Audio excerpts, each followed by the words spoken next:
Hello everyone, Steve here, back again with another tabletop baseball video. This time it's unboxing. It's a dark, rainy morning here in South Florida.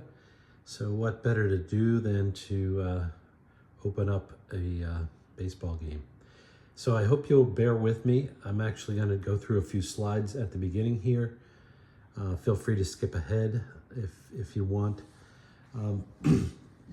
But what purportedly is inside this box is an original Batter Up baseball game. It was produced in the mid to late 70s by the Astra Game Company and no longer in business. The creators of the game are not to be found despite significant efforts on my part and others. But in any case, Batter Up. I've done other videos on Batter Up, and other people have done videos on Batter Up. They're listed here. They're going to be listed in the description of this video. This PowerPoint will also be made available on my Google Drive. You just have to ask me for the link and to give you permission. My channel information is down below here. As always, feel free to comment. That's what's most important about these videos. You can like and subscribe if you're so inclined. So, Batter Up is in a family of games that, as far as I know, started with what was called Be a Manager, and I have a separate video on that. One of the more popular follow-ons to that was the Sports Illustrated baseball game, which I'll talk about in a second. Then Batter Up, and then Grandslam, which I also have videos on. So these aren't the only pitcher first games that I know of, but they're all almost identical in terms of the engine, where you roll on the pitcher first. There may or may not be a resolution to the result. And then if there is no result on the pitcher card or chart, then you go ahead and roll again against the batter chart and resolve the play. So just as a reminder, if you're not familiar, Sports Illustrated, as I said, started out with a pitcher chart over here. And these green boxes generally are situations where you go ahead and roll again and go over to the batter chart for the final resolution. So Batter Up uses the same type of idea. Here's an example of pitcher cards and batter cards, the pitcher cards being the ones in red and the batter being in green. As you can see, some of the cells are filled in and some of them are blank. There's actually more filled in on Batter Up than on the typical SI pitcher chart, but that's, again, subject of a different video. The reason why I have an apba card here is that, unlike Sports Illustrated, which had charts for the results, Batter Up uses the same idea as apba, and it has numerical results which are then looked up in result boards. apba's results went generally, I think, from about 1 to 42, maybe something like that. Batter Up goes to 1 to 50. So why did I buy this game? So this game recently sold on eBay. It sold for a lot of money. One person on Facebook said it sold for an insane amount of money, and I would tend to agree, actually. So why did I buy it? Well, first of all, I've invested a lot of time into Batter Up, and I spent probably a couple hundred hours building a spreadsheet to reverse engineer the game so that we can have additional teams to play with. And then since that time, with the help of a couple of other guys, we've been making teams for use in the game Batter Up. This stuff is all on our Facebook group, which I think I mentioned at the beginning.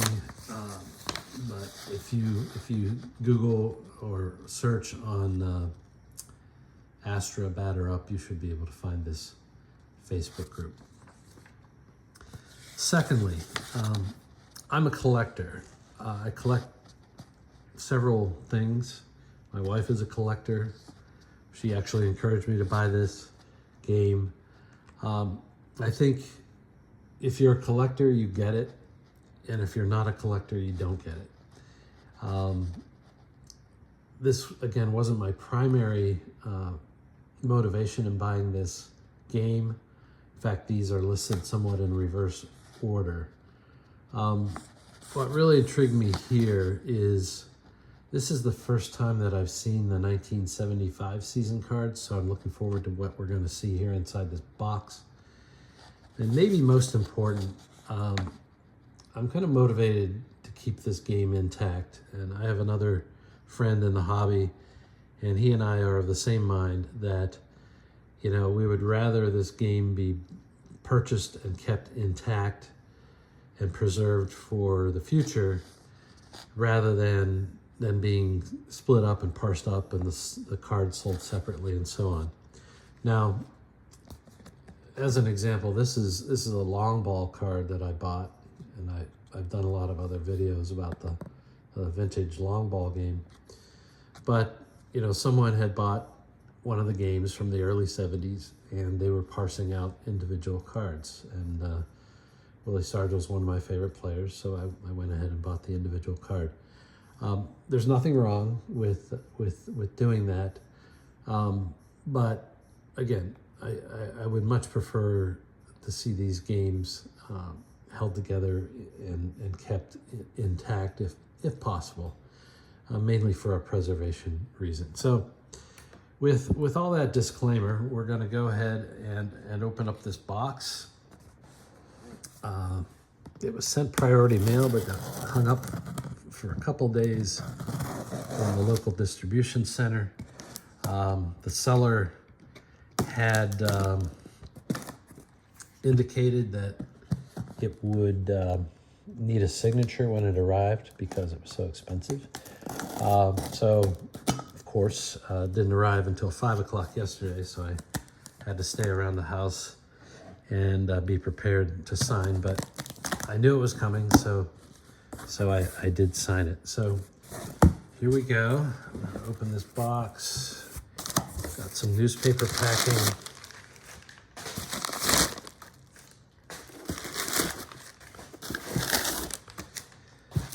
Got some bubble wrap. Now, interestingly enough, this did not come with the original Batter Up box. It actually came in a hockey game box.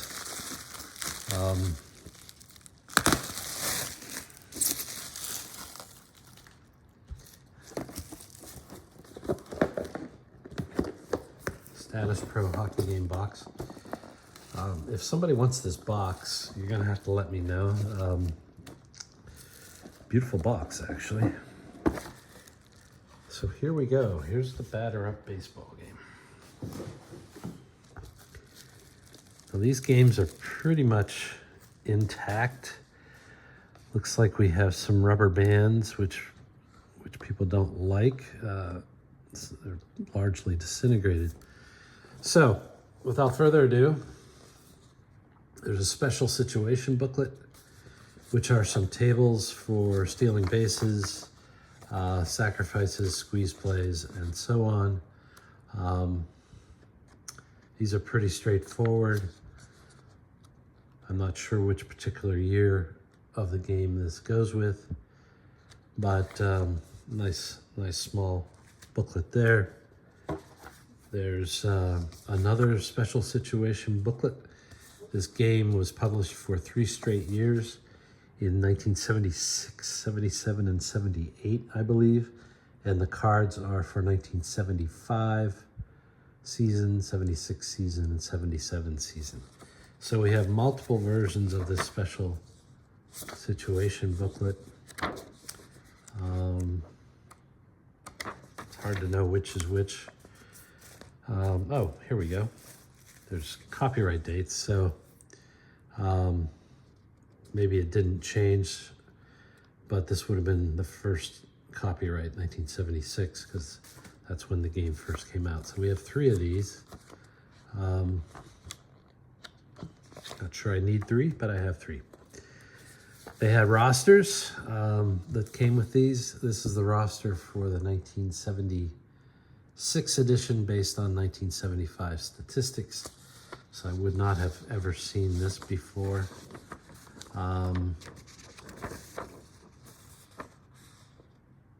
There's some supplemental information here. I don't know what this is really about or why this was needed, but maybe this wasn't in the original rule book. I'll probably be putting a version of this on Facebook. So it actually looks like I have 2 copies of this same roster sheet, if I'm not mistaken. Bear with me. Yeah, 2 copies of the same thing. Maybe more. Yeah, these 2 are the 1976 edition. This one is the 1977 edition, obviously based on the 1976 statistics. Okay. Here we have the game rules. And I'm familiar with these. All this collateral is available on our Facebook page. So if you want to try Batter Up, you can do so for free.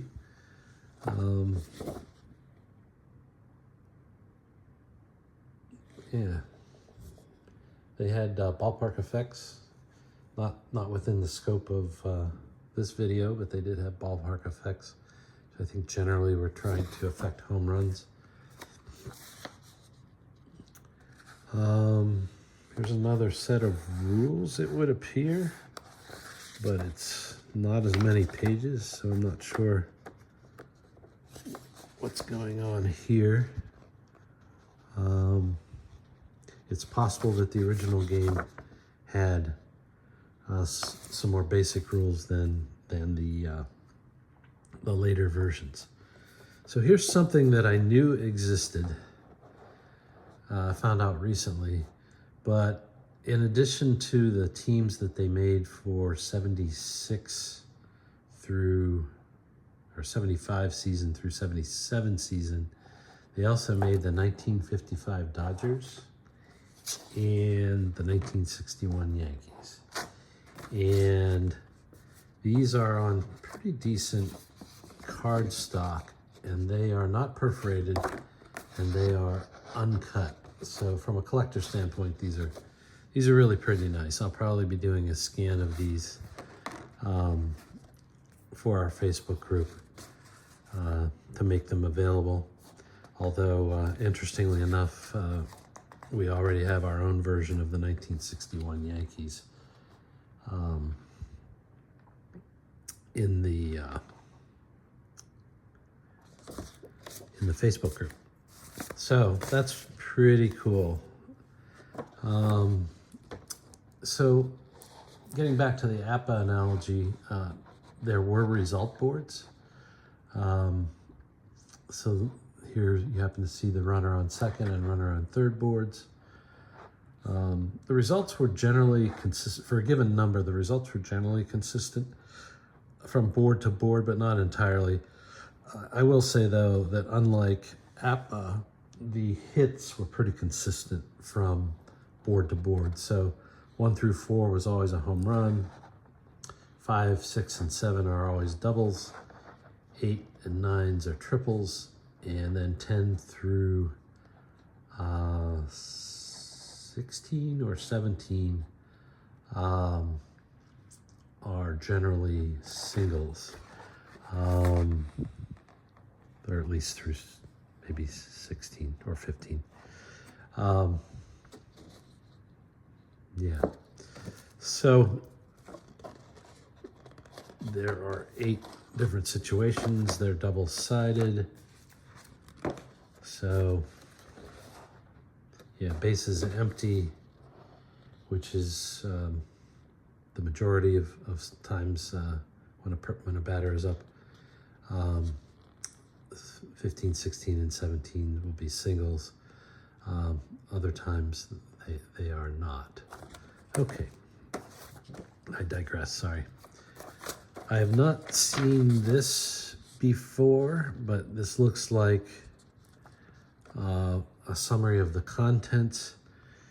They say, at present we don't have brochures. This Xerox or photocopy shows all the pieces of Batter Up table baseball game. If you would like to order one, send $6.95 to Astra Game Company. Well, had I known that, I wouldn't have paid so much for this auction, I guess. Just kidding. There was a playing board. Actually, you see the playing board here. Oh, this is the Sports Illustrated playing board. I may or may not have this version of the Sports Illustrated playing board, but Batter Up had its own playing board. You can see an image of it here. I actually have a version of this as a placemat that I sent to Inked Gaming, and it's a 20-inch by 20-inch playing mat. It's actually very nice. And I also have a JPEG image as well. But anyways, here's a field. Okay, now for the good stuff here.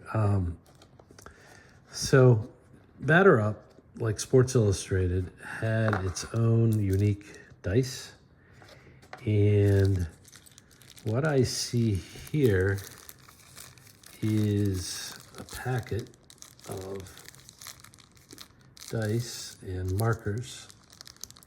I'm not going to open this right now. These dice look different than the ones that I have seen. But basically the way the dice work is there's a dice for the tens digit, and it will be either 20, 10, or blank. 20 comes up 3 times on the D6, 10 comes up 2 times, and blank comes up 1 time. And then there are 2 other D6 dice with varying numbers, generally from 0 to 4 or 1 to 5 or what have you. The whole point is that when you roll these dice, you will get a number from 1 to 30. It's identical probabilities as in the Sports Illustrated game. The only difference is Sports Illustrated numbered their results from 10 to 39. Here it's 1 to 30. The other thing to keep in mind about Batter Up is that because there are 3 2s on the tens dice, these results here in the mid-20s are going to come up way more often than either the other numbers. And then this number 10 comes up only 1 time out of 216 chances. So here we have the 1977 card, had a nice back on it, with their 1976 stats, some biographical information at the top, various ratings, and then the various results. So yeah, so I won't dive too much more deeply into this, but this is an example of the 1977 batter card. And then this is an example of the 1977 pitcher card. And as you can see, not all the results are here because those are results that will pass over to the batter card. I can see among a few things here, Don Sutton gave up 22 home runs, which must be more than the average rate, because this little notation here actually boosts the batter's home run results irrespective of or without having to go actually to the batter card. So anyway, kind of a orangish red color to these pitcher cards. So what we have here is, it looks like these are blank cards that would allow you to create your own cards. Now, the reality is you would have to know the formulas or come up with the formulas like I did, and that would not be for the faint of heart, but it looks like that's what these are for. So I'm not quite sure how these are sorted, but there are several piles of these 1977 cards.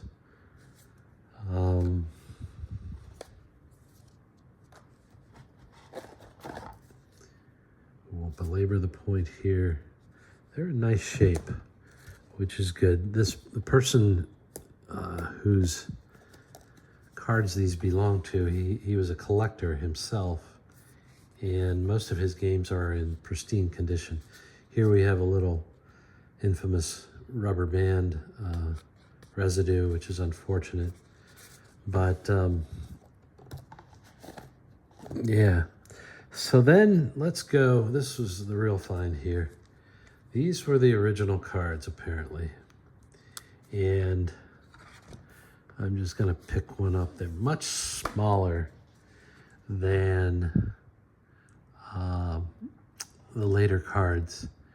But what you see here is you have Dave Concepcion, you have the team name, which is the city name. He has a fielding rating, shortstop. It looks like he has the same ratings that are in the later version, a stealing and running rating, a bunting rating, an injury rating, and then the 1 to 30 results.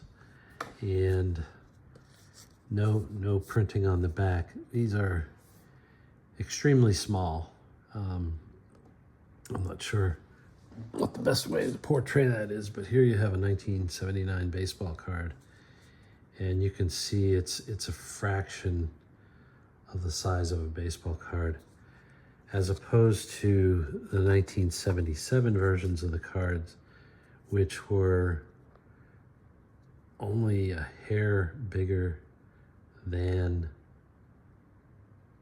a baseball card, and taller than a baseball card, but narrower than a baseball card, but obviously much easier to read.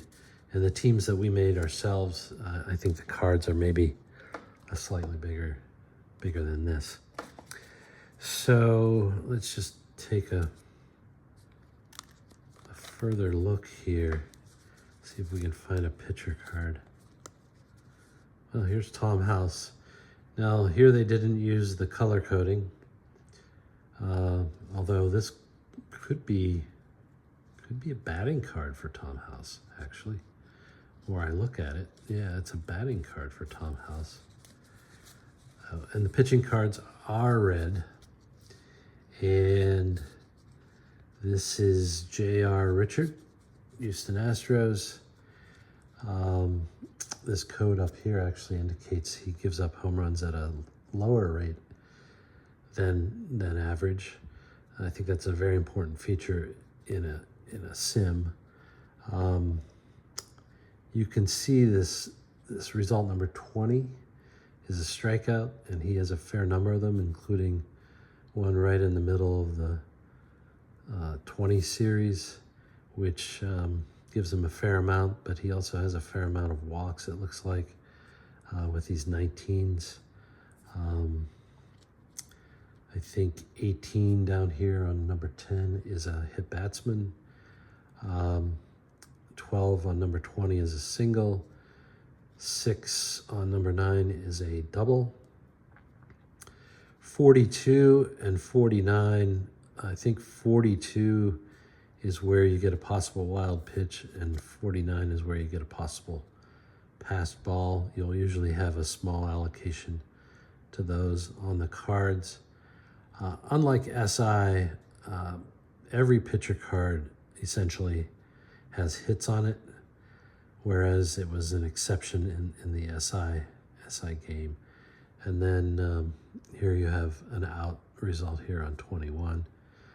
So that's kind of an anatomy of a pitcher card. There are no stats on these 1975 cards. Here's Lee Lacy again. So looks like he's not a very good fielder. Who else do we have here? Yeah, it really looks like they had specified pitcher hitting cards. Let's just look here. Oh yeah, you can see, look at all these 20s. They've got Pete Falcone striking out a lot.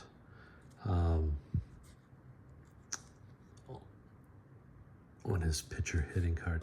In the later years, I think they actually created generic pitcher hitting cards. And in fact, that's what this 4 relates to. That's his pitcher hitting card number. They generally went from 1 to 4. Here's Doug Rao at a 3. But the one thing they did is they also had, in addition to 1 to 4, they had the same cards, or at least 3 of the 4 had the same cards with a P after them. And from what I figured out, if a pitcher happened to have hit a home run during the season, then his pitcher hitting card would have a P after it. And so I just happened to conveniently find Rick Rhoden, and you can see the 1P. That's his pitcher hitting card with a little power to it. So I'm not sure there's much else to see here. Obviously, I'm going to have to go through and sort these cards and see what I have. But that's a pretty good rundown of these cards. Not sure what's going on with the American League here or with California, but the green here in these cards is a little bit different color than some of the other ones. Here we have Wilbur Wood, and